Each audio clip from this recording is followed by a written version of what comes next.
Hey guys, so pagkalagpas mo ng Mancho Lake, right, punta ka na sa labas. Sa case na to, medyo nagkalahati na yung gas ko. So dito ako nag-stop para magpagas. Okay? So this is called the Northern Rockies Lodge. And dito, meron silang maliit na gas pump. Okay? So, usually, iniiwasan ko talagang magpagas pag nasa loob ka ng mga provincial parks, especially dito sa remote side of BC. Kasi mas mahal ang gas dito, which you're gonna see later. But, yun yung labas niya, right? Very Christmassy, no? Gandang tingnan. So, we're gonna put some gas here. Ito yung gas pump nila. Okay? And, I'm gonna show you guys kung magkano ang presyuhan dito.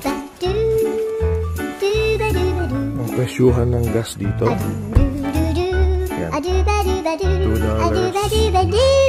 $2.14 para sa regular. It was like $1.67 kanina.